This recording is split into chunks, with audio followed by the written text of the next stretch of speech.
Sunday morning, she was stabbed in Hayes, West London. The attackers had shouted "kill" amid chase scenes near the takeaway. The gunman was captured on CCTV. I'm not a murderer. I didn't have nothing to do with it. Before firing at close range at the victim and speeding off.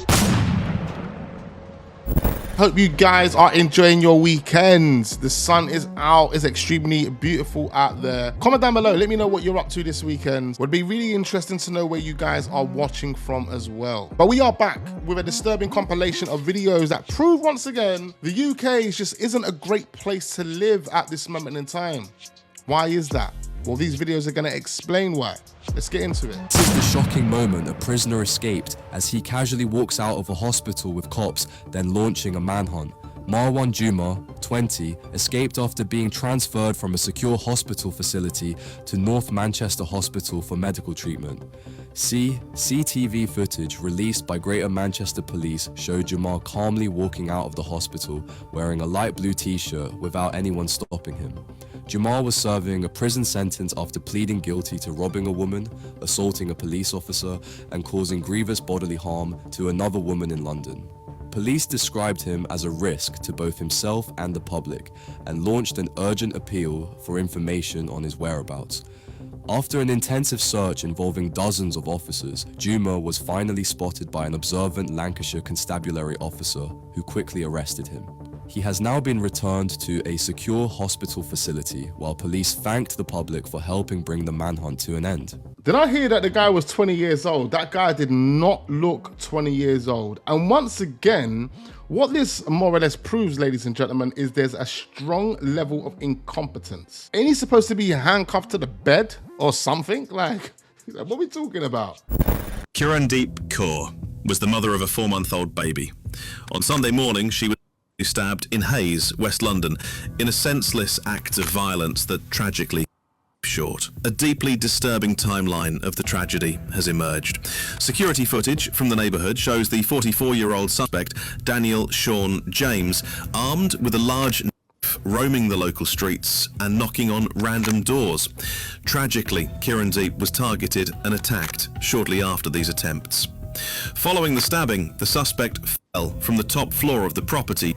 He was hospitalised under police guard and has since been charged with murder and attempted murder. This is an incredibly heartbreaking loss that should have never happened. Please let this tragic story serve as a vital safety reminder to everyone. If you do not know someone, please do not open the door. Share this video with others, including your family, friends and neighbours, to raise awareness and help keep our communities safe. It was just before 8 AM on a Sunday morning. A young mother, sleeping peacefully beside her newborn baby and her husband, was brutally murdered in her own home. Prosecutors told the Old Bailey that Daniel Sean James was seen on CCTV and doorbell cameras that morning walking through a playing field in Hayes, dressed in black and carrying a large knife. He approached 3 different homes before allegedly stabbing a man in his 20s in the back on the street. Minutes later, at around 7:51 AM, James is accused of kicking in the door of Kirandeep Kaur's home and stabbing her as she slept beside her husband. He woke to her scream and saw a figure leaving their bedroom.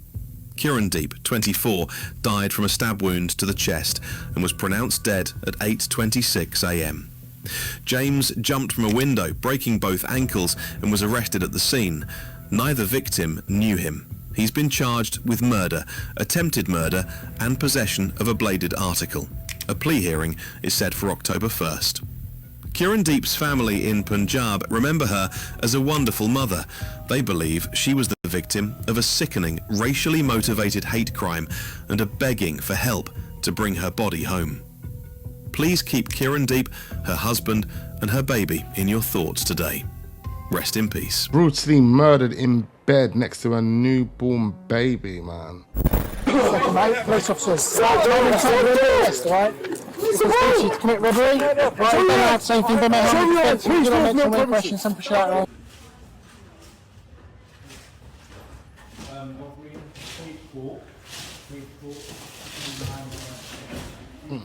The man got caught. Lee Ramsey, Robert Clark, and Dennis. Police officer, Sarge 1! Police officer, Sarge 1! Say that, you're under arrest!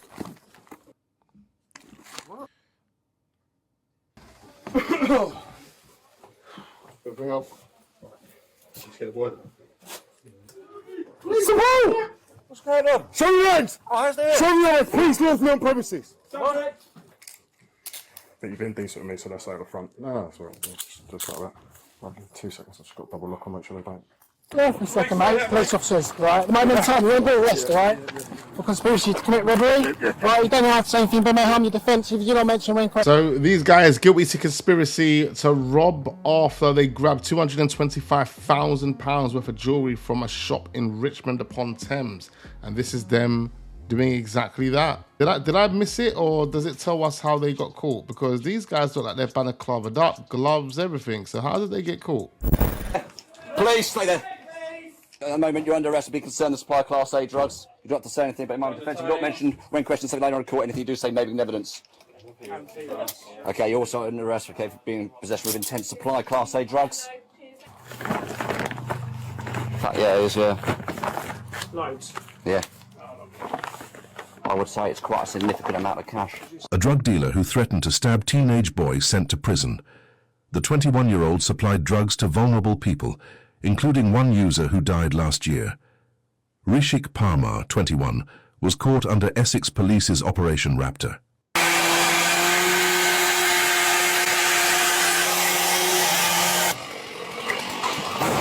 He was lying in bed the whole time whilst they were just chainsawing through his door.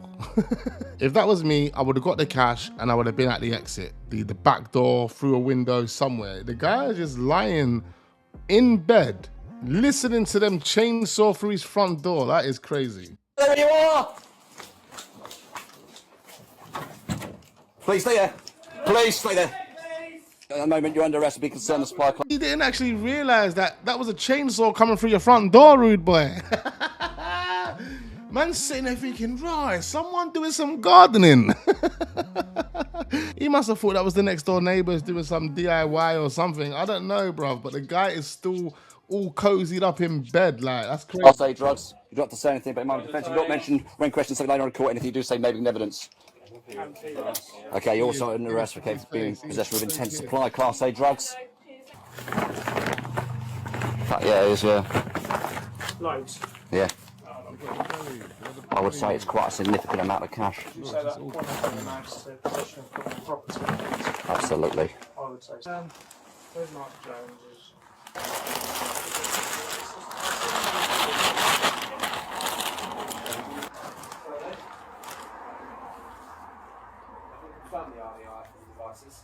Cams on that, I believe.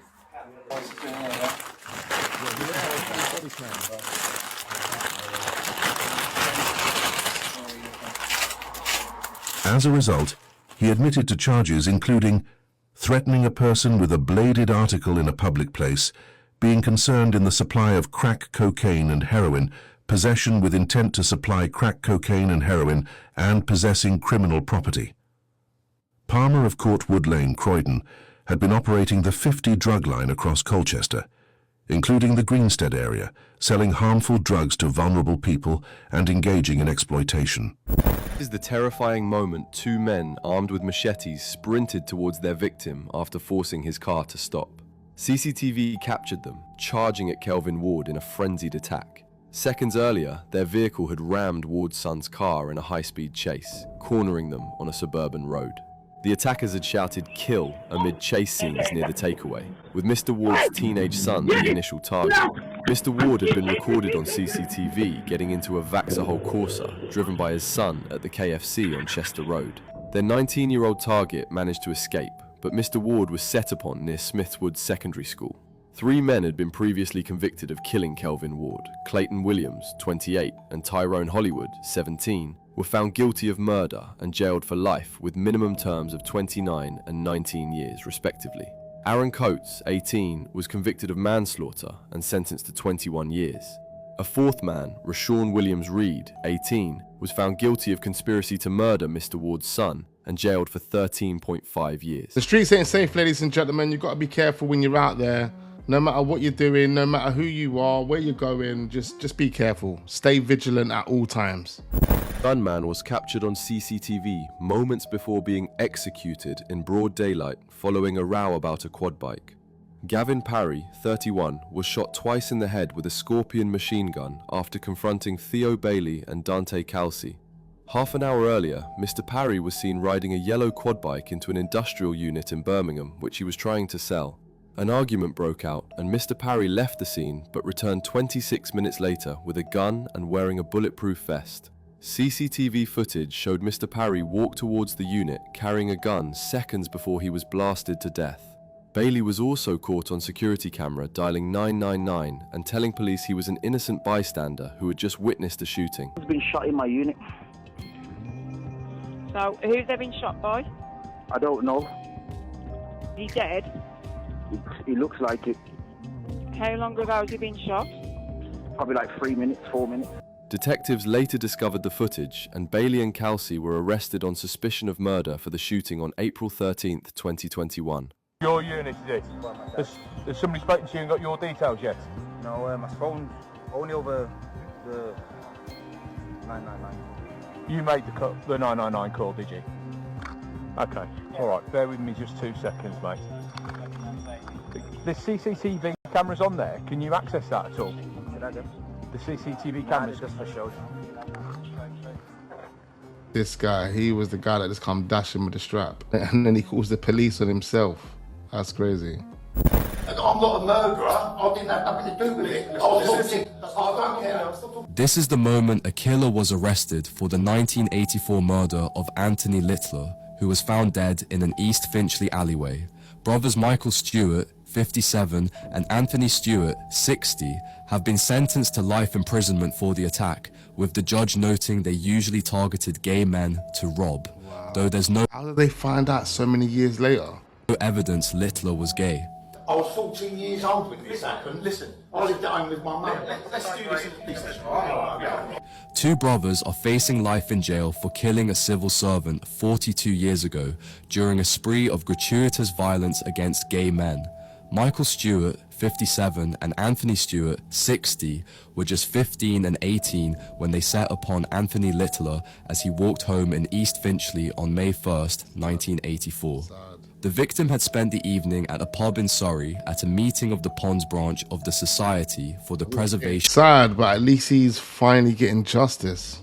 of Beer from the Wood, a group interested in promoting and preserving traditional beer.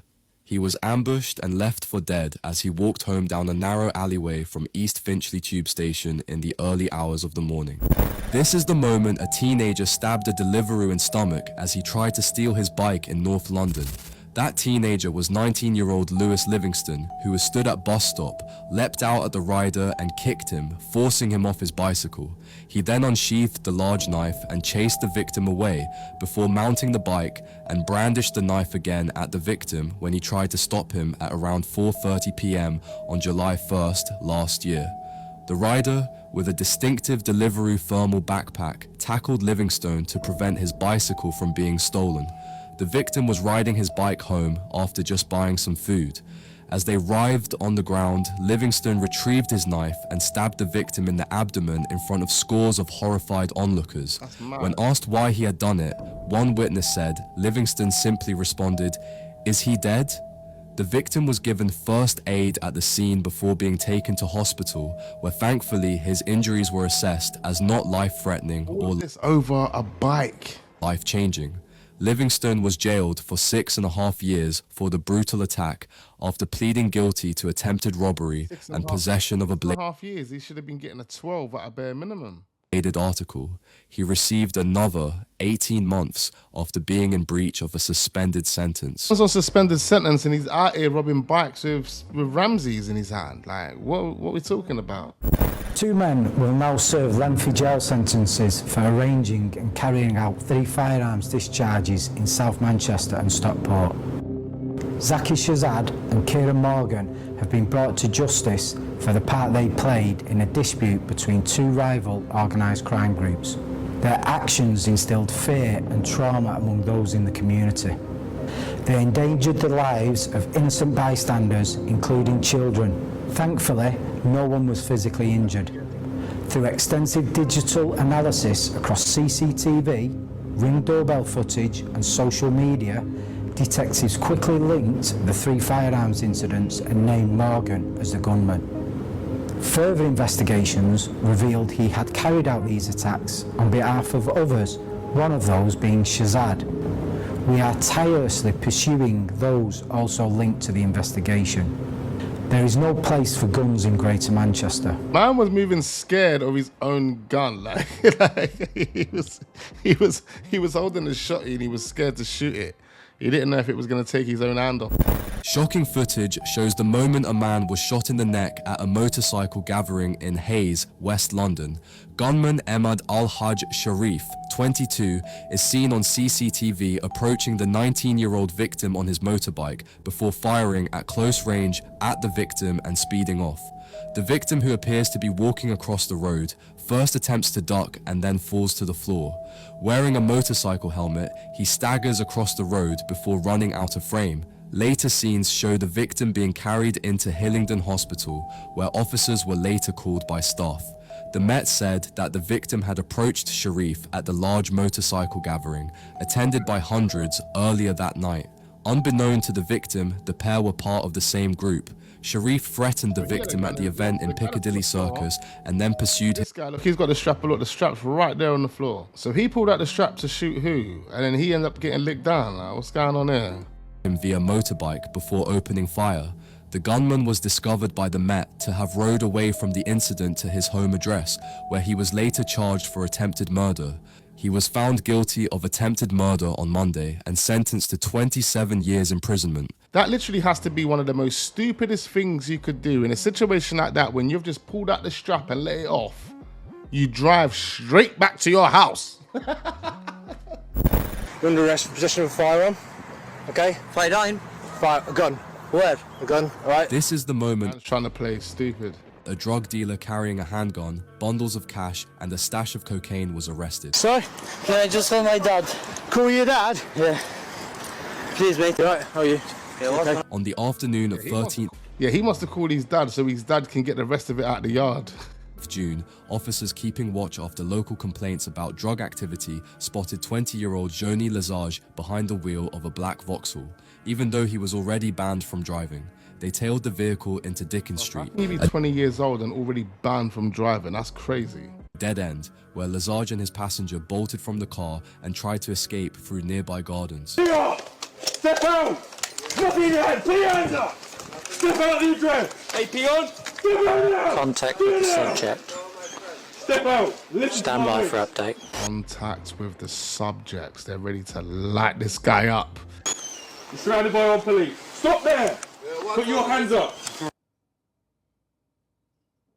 Listen to my voice and my voice alone.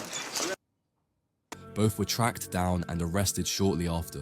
Inside a bag, police discovered the firearm along with cocaine, cannabis, and thousands of pounds in cash. Lesage admitted firearms and drug offences, plus driving while disqualified.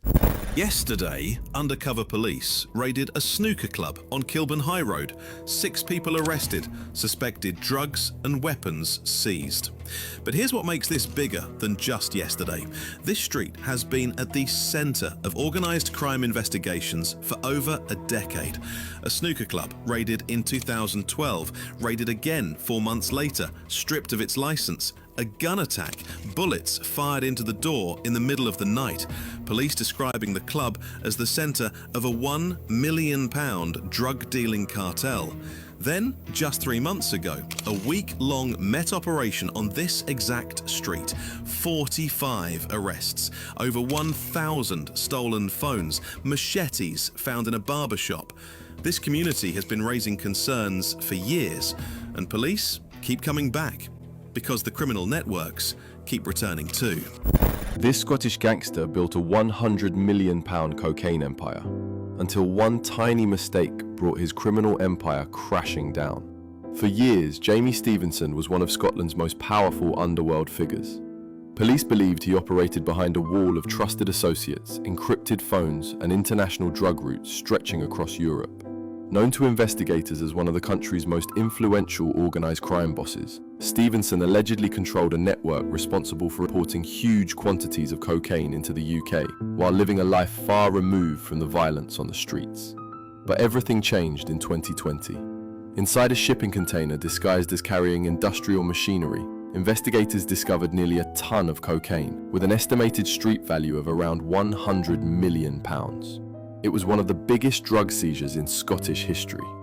Extradited back to Scotland, the man once considered untouchable stood before the courts. Prosecutors described him as the leader of a sophisticated organised crime group responsible for trafficking industrial quantities of cocaine. The empire that had taken years to build collapsed in a courtroom. Jamie Stevenson was sentenced to 20 years in prison, bringing one of Scotland's largest organised crime investigations to a dramatic end. This evil taxi driver abducted and raped a woman after a night out in Manchester. Taxi driver Mohammed Nasir is the horrible scumbag who has been jailed after he abducted and raped a woman after a night out in Manchester. On Saturday the 24th of July 2021, the victim had been out with friends at the China White nightclub on Deansgate. She left alone and phoned her mother to let her know she was on her way home. Outside the nightclub, she entered a taxi being driven by Mohammed Nasir. The little coward had logged off his taxi booking system before picking up the victim. By logging off, he was not legally permitted to accept any passengers, as private hire drivers must have journeys pre-booked through an operator. The journey that should have taken 20 minutes in fact took 3.5 hours. While travelling along the A6 road towards Longsight, Mohammed Nasir diverted into a quiet, tree-lined cul-de-sac off the A6, where he stopped the vehicle. He then sexually assaulted and raped the woman. This went on for hours as his car was parked there in the cul-de-sac. The taxi journey then resumed and went in the opposite direction from her home, ending up in Chorlton. He drove the woman to a cash machine for her to withdraw money to pay him. He took approximately £70 from her before dropping her at her home. The survivor built up the courage to report the rape a month after the incident took place. Imagine that. Man parked up, raped her, and still took her to the cash machine to get his money for the journey. I hope this guy gets punished in jail. The detectives were able to retrieve CCTV footage from the nightclub, which evidenced the woman getting in a taxi. The registration of the taxi was linked to Mohammed Nasir, who was subsequently arrested on the 15th of September 2021 at an address on Ashton Road by the Tameside response officers. In May 2026, Mohammed Nasir was jailed for 12 years after being found guilty in court. He was also handed a restraining order, a court order preventing him from ever becoming a taxi driver again, and was told he would remain on the sex offender register for life. Let's leave it there, ladies and gentlemen. There we have it, a compilation of disturbing videos that are going to make you question everyone. Not only make you question everyone, but it's going to make you reconsider living in this country. But down below, let me know exactly what you're thinking and feeling after watching those videos right there. Leave all your opinions down below. I need to know exactly what you guys are thinking. I want to know what's on your mind right now. Don't hesitate. Dive in the comment section, leave all your thoughts and opinions down there. Be sure to hit that like button, do subscribe, plenty more videos uploading. Don't go anywhere. I look forward to seeing you guys on the next one.